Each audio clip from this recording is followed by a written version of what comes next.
各位觀眾，歡迎收睇人類健康研究所，我係主持人黃建芳醫生。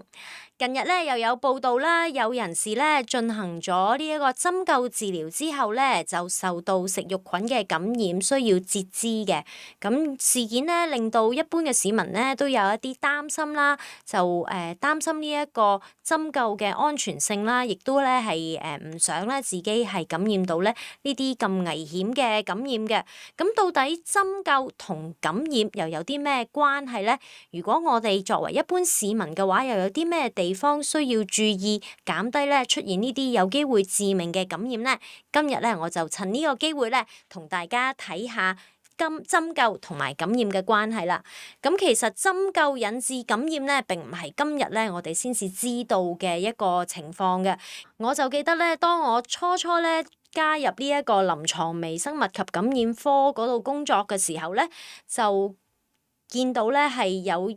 系列嘅一個個案嘅系列啦，咁就係咧做完針灸之後喺九龍城寨嗰度咧睇咗佢嗰度所謂嘅神醫啦，然之後咧進行針灸，咁咧就因為當時咧嗰啲針咧仍然係非一次性嘅，咁就係需要咧係重複使用啦。咁當中咧因為嗰個消毒嘅過程咧就有欠徹底啦，咁嗰啲針咧係接觸到附近嘅一啲受到污染嘅水啦，咁然之後咧就帶有呢一個分支桿菌，係膿腫分支桿菌嘅其中一種。咁啲病人咧去到嗰度做完針灸之後咧，就出現咗唔同位置嘅感染，咁就有啲咧係甚至乎咧係入侵到去一個關節嘅位置啦，咁啊需要做手術咧嚟到做治療嘅。咁所以其實針灸嘅時候咧，的而且確係帶有一定嘅風險，因為咧嗰支針金屬嘅針啦，以前咧就主要用銀針啦，而家咧亦都係咧係有使用到咧係一啲金屬嘅針。咁大部分而家都以一個一次性嘅針咧嚟到取代咗，但係以前咧當呢啲咁樣嘅針灸嘅針仍然係未曾好普及地使用呢一個一次性用完即棄嘅針嚟到做治療嘅時候咧，呢啲咁嘅針咧每一次用完之後咧都需要咧係徹底咁樣消毒，而消毒嘅過程唔夠徹底，污染咗嘅話，喺下一位病人再用嘅時候咧，除咗有機會將一個病人嘅病原體帶去另一個病人嘅身上面之外咧，亦都有機會係喺周圍嘅環境污染咗嘅情況之下咧，就可以有好多人咧係受到感染啦。其實睇翻啦，關於呢一個針灸引致到感染嘅文獻咧，其實全球各地咧都有曾經發表過嘅，包括咧我哋香港有呢一個個案啦，亦都咧喺香港大學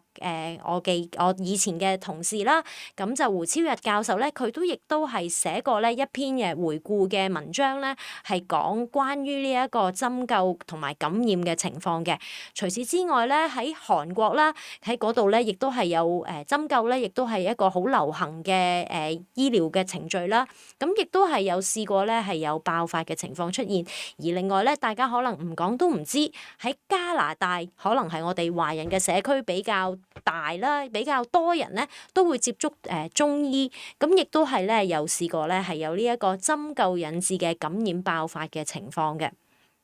睇翻咧喺南韓嗰度咧，佢哋咧就有文獻咧係出過，咁就係講解咧佢哋見到嘅一啲感染做完針灸之後感染嘅個案嘅情況，咁佢哋咧就列出咗呢一個圖表啦，咁就發現咧其實都有唔少嘅人咧，佢哋係可能出現唔同程度嘅感染嘅，而大部分嘅人咧超過80%咧，其實呢一啲咁嘅感染咧都冇好嚴重嘅後果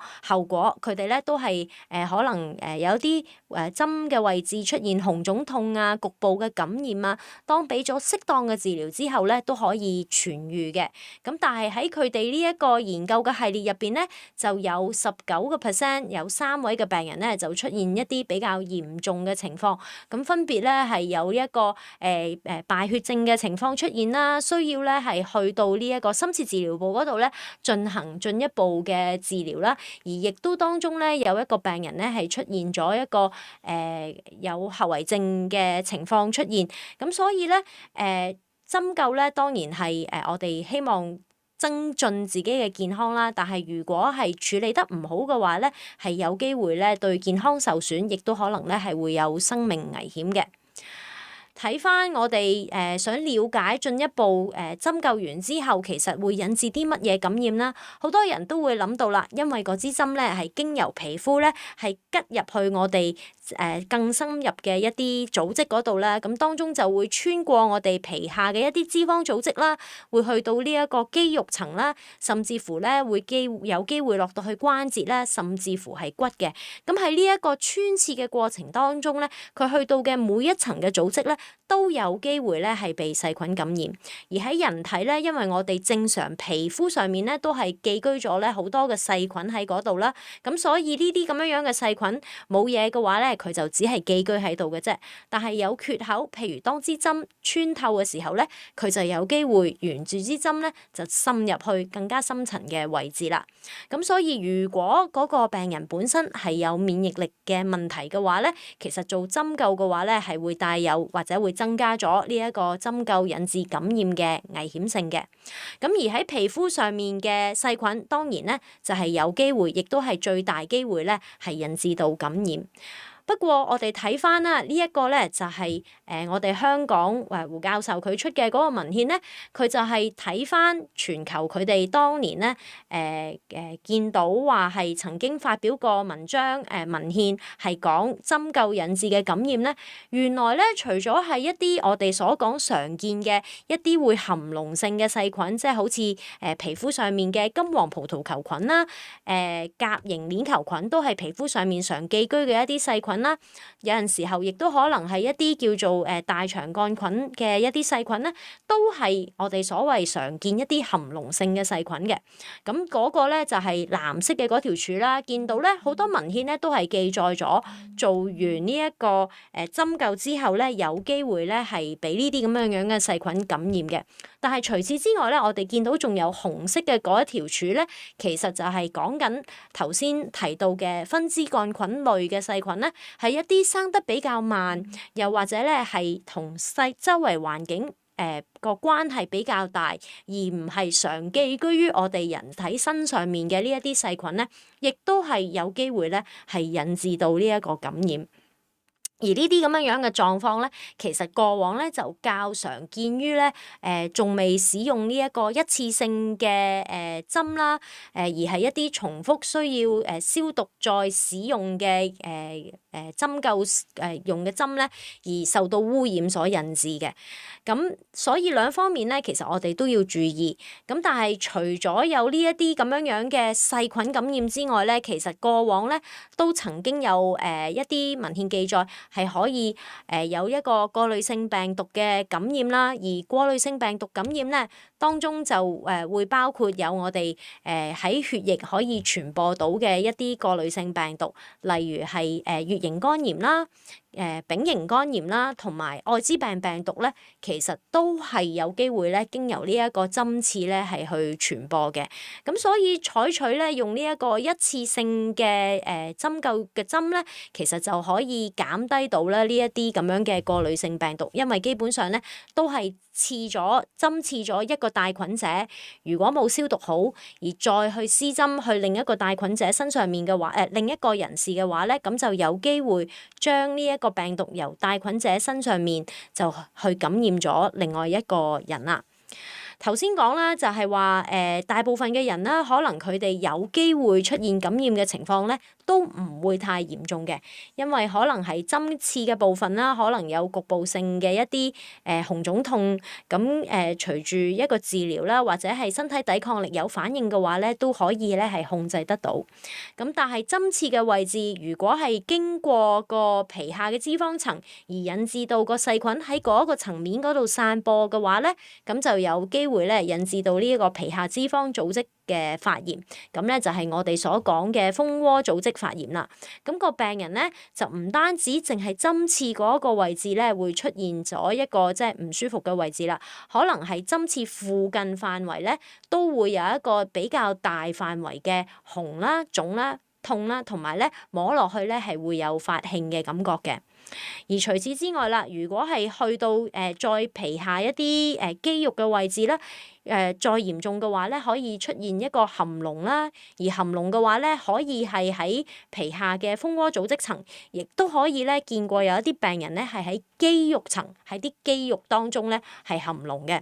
如果真係有咁樣嘅狀況嘅話咧，單單使用抗生素咧，未必能夠咧係醫得好，未必咧達到一個好好嘅治療效果，反而咧係需要咧進行一啲穿刺嘅手術啦，將嗰啲膿腫咧係拎走放走咧，然之後咧再用抗生素咧，先至可以治療得到嘅。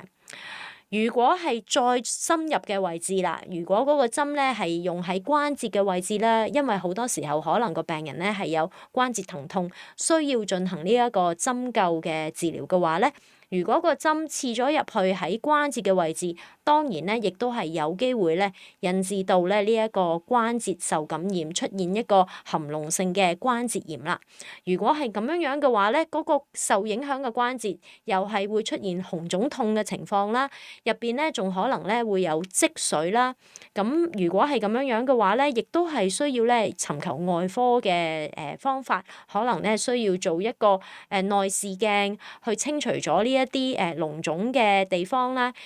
需要咧係替關節咧進行一啲清洗嘅步驟啦，然之後咧就再用抗生素咧先至得啦。而另外咧，因為嗰個針刺如果係落到骨嘅話咧，亦都係有機會咧引致到一個骨炎嘅狀況。如果係急性嘅骨炎嘅話咧，我哋一般都係主力咧用一個抗生素嘅治療啦，但係治療嘅時間咧就相對比較長啦。相比起咧只係蜂窩組織發炎，即係皮下脂肪層受到感染嘅治療咧，我哋一般咧就要由2個星期嘅抗生素延長至咧去到4至6個星期嘅抗生素咧，先至能夠有效咁樣咧係治療得好咧呢一個急性嘅骨炎。如果個骨炎咧係延遲咗治療，變成咗一個慢性發炎嘅狀況咧，咁就更加麻煩啦。因為咧啲骨壞死咗嘅話咧，個抗生素係好難咧能夠入到去呢啲骨嘅組織嘅。如果係咁嘅話咧，亦都係有需要咧係用到手術嘅方式啦，去將一啲壞死嘅骨移除啦，然之後咧可能需要再攞一啲第二啲嘅位置嘅骨咧去做填補啦，然之後再用抗生素咧嚟到做治療嘅。咁所以唔同種類嘅感染啦，去到唔同嘅層次咧，亦都係咧個治療咧會唔一樣啦。今次呢個個案咧就好唔好彩啦，佢嗰隻菌咧係甲型鏈球菌啦，咁係其中一隻咧喺我哋嘅皮膚上面咧係有機會寄居喺度嘅細菌。咁佢咧經由呢一個針咧，佢穿透咗啦。如果係落到去個脂肪層嘅話咧，只係會引致到蜂窩組織發炎嘅啫。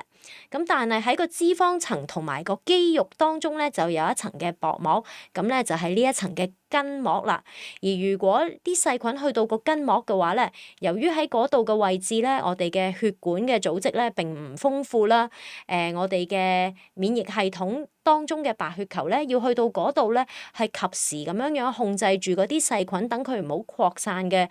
情況咧，就唔係咁理想啦。咁就有機會咧係引致到一個壞死性嘅筋膜炎嘅，就係我哋俗稱嘅食肉菌啦。咁喺咁嘅情況底下咧，嗰個感染咧將會演進得好快脆，個病人咧會發現咧個皮膚咧可能係由開始只係少少位置嘅紅腫痛咧，跟住就會出現到咧有大塊嘅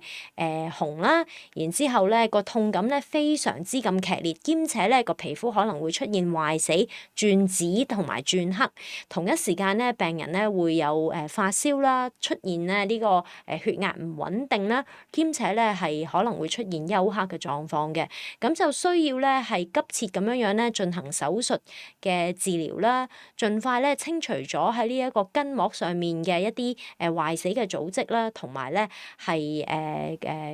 俾到呢一個抗生素咧嚟到做治療嘅。一般嚟講啦，我哋都會係進行咗清除嘅手術先啦。如果清除嘅手術都唔能夠達至到治療嘅效果，唔能夠及時咁樣咧控制到呢一個感染嘅話咧，咁就有機會需要咧就進行截肢，就係將感染嘅部分咧係完全切除，然之後咧係令到嗰個細菌咧唔會再喺身體上面寄居或者係進行一個感染啦，然之後咧就控制翻嗰個感染嘅情況嘅。咁呢一個咧當然係一個好唔理想嘅狀況啦。相對於呢啲含膿性嘅細菌咧，如果感染嘅係一個分支桿菌類嘅感染咧，就嗰個演進咧就會冇咁快啦，因為佢係相對咧一個引致到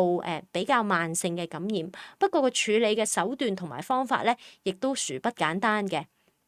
因為呢啲咁嘅分支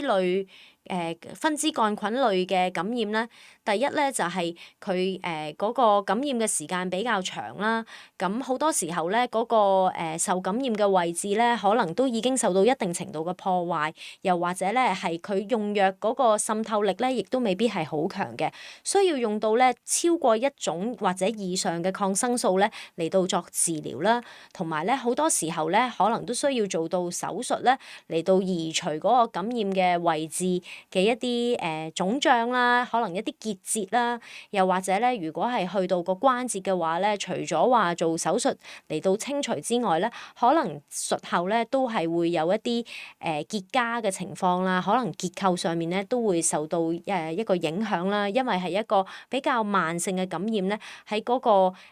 身體嗰啲組織上面嘅破損啊，或者係破壞咧，都係會比較多嘅。咁所以如果要減低呢一啲感染嘅機會嘅話咧，其實而家咧喺香港嚟講咧，都係有一啲專業嘅守則咧，係需要一啲進行針灸嘅人士咧係去遵從嘅。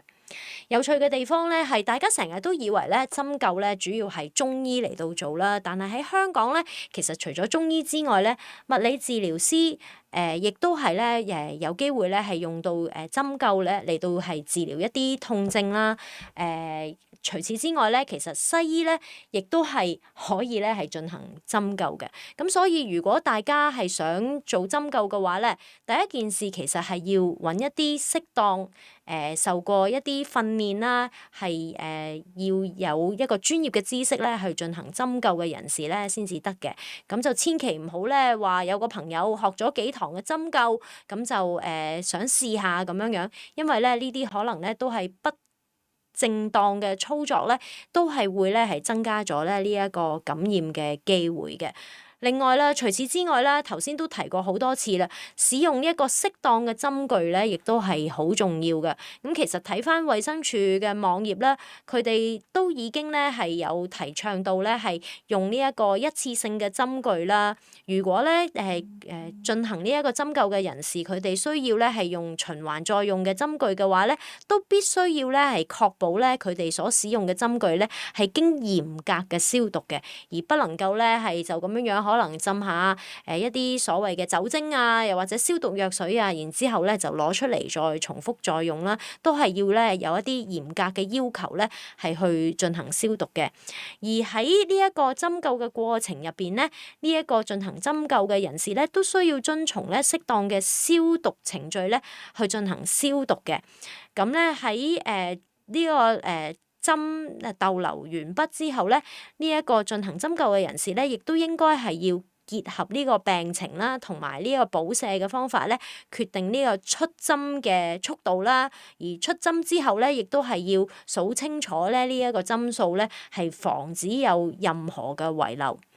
嗱，咁咧喺衛生署嘅網頁，其實佢寫得好清楚，由於針灸咧係屬於呢一個侵入性嘅治療方法，咁如果嗰個程序係唔恰當嘅話咧，係有機會導致到細菌啦。咁我哋頭先都講咗好多啦，同埋咧呢一個病毒就係我哋頭先講過有機會經由血液傳播嘅一啲病毒嘅感染嘅。所以咧喺呢一啲進行針灸嘅程序咧，其實我哋都要注意消毒啦。咁大家都會留意到啦，其實如果做針灸嘅話，就好似我哋注射疫苗一樣啦，應該咧係喺我哋施針嘅位置咧要進行一啲消毒嘅。咁而家好方便啦，有一啲一次性嘅一啲酒精濕紙巾、酒精紙啦，咁我哋只需要一搣開喺我哋需要打針或者施針嘅位置咧進行一啲塗抹啦，咁就可以局部咁樣消毒咗需要針刺嘅位置，然之後咧係及時施針咧，咁就可以減低到經由皮膚或者有一啲住喺皮膚上面嘅細菌咧，引致到一個入侵性感染嘅機會啦。咁有啲咩方法大家咧平時去針灸嘅話咧係要留意嘅咧？首先第一咧，其實都要留意返你去揾嘅嗰個幫你施針、幫你針灸嘅人係咪一個受過訓練、有牌照嘅人士啦。譬如果係一個中醫師嘅話，佢咧應該係一位有牌嘅中醫師啦，就唔好咧貿貿然咧相信某啲嘅神醫，而佢哋咧係未必咧係有一個正確嘅牌照，係唔受管制嘅話咧，咁其實咧都係令到自己咧係有一定嘅危險嘅。除此之外咧，去到嗰個做針灸嘅位置咧，其實都要留意下四周圍嘅環境咧係點樣樣，係咪真係乾淨啊？係咪企理？除此之外啦，頭先講到就係個針具嘅衛生情況啦。咁我都係建議咧，如果係去做針灸嘅話咧，都係選擇咧一啲處所咧，佢哋使用嘅針具咧係一次性嘅。咁睇完周圍嘅環境啦，見到都企理啦，咁咧亦都可以咧係主動係問下進行針灸嘅嗰位專業人士啦，就問下佢咧，其實所使用嘅針咧會唔會係一次性使用，用完即棄嘅？如果重複使用嘅話咧，咁可能就要審慎啲啦，可能就要再進一步咧了解下佢哋消毒嘅程序啦。咁除此之外啦，亦都要留意咧喺施針嘅時候咧，施針之前有冇徹底咁樣咧幫你消毒嗰個皮膚啦？譬如佢用嘅係咪一啲消毒試紙，係咪酒精紙啦？有冇幫你咧喺施針嘅位置咧，係每一個位置咧都有塗抹啦？嗰個酒精紙咧係冇重複咁樣使用啦。而喺個施針嘅位置，如果係做完針灸之後啦，出現任何紅腫痛嘅情況，或者一個身體有發燒嘅狀況出現咧，其實咧都應該咧係及早去見醫生啦，亦都要主動咧提返醫生咧喺嗰個位置咧曾經做過針灸嘅。之前都有提過啦，如果身體有啲特別嘅狀況，譬如係免疫力低嘅人士啦，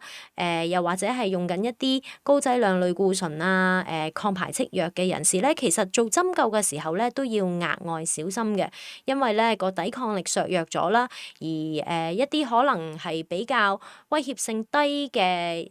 病原體咧，可能咧喺呢啲咁樣抵抗力弱嘅人士身上面咧，都會具有呢一個入侵性或者一個破壞性喺嗰度。咁所以如果呢啲人士要進行針灸嘅話咧，其實最好施針之前咧，都係同個醫生或者係專業人士咧，係透露一聲你係用緊一啲藥啊，或者你個免疫力咧擔心會係有啲問題，睇下咧係仲適唔適合咧繼續呢一個針灸嘅治療嘅。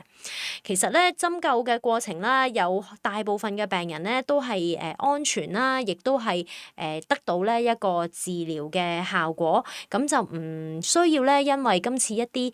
個別嘅事件咧而感覺到咧係太擔心嘅。咁但係喺針灸嘅過程啦，大家有一啲細節咧，可能即係多加留意嘅話咧，都可以咧係減低到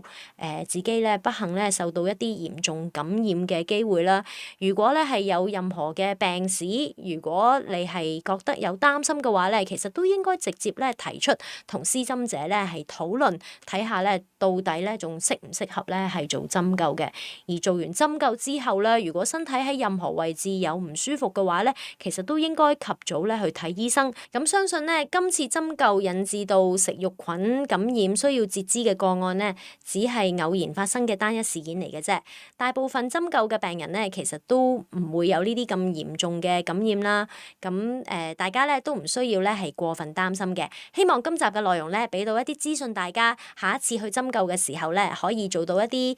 防範啦。亦都希望咧係大家覺得今集嘅內容係有幫助嘅。咁喺度咧提一提大家啦，我哋人類健康研究所咧都需要大家嘅支持嘅。睇完我哋今集嘅內容，如果你心裏邊有任何嘅疑問問或者意見嘅話咧，都歡迎你喺下面嘅留言區嗰度寫低，我哋咧都會儲埋一齊咧，喺適當嘅時候咧去解答翻大家嘅疑問嘅。除此之外啦，記得要訂閱我哋人類健康研究所啦。如果你撳咗個鐘仔嘅話咧，每一個禮拜出新片嘅時候咧，你都會有提示，咁你就唔會錯過我哋嘅內容啦。最後俾多幾個 like 我哋，因為咧有你嘅 like，我哋會繼續支持，有你嘅支持，我哋又會繼續咧就努力咁樣咧係做落去嘅。我哋咧呢個人類健康研究所咧，去到而家咧已經有超過260集嘅內容噶啦。咁所以咧為咗為大家帶來更多嘅一啲資訊咧，我哋都會繼續努力，俾多個 like 我哋，訂閱我哋啦。咁今集嘅內容又講到呢度啦，下集咧再同大家分享其他嘅醫療資訊啦。多謝收睇，拜拜。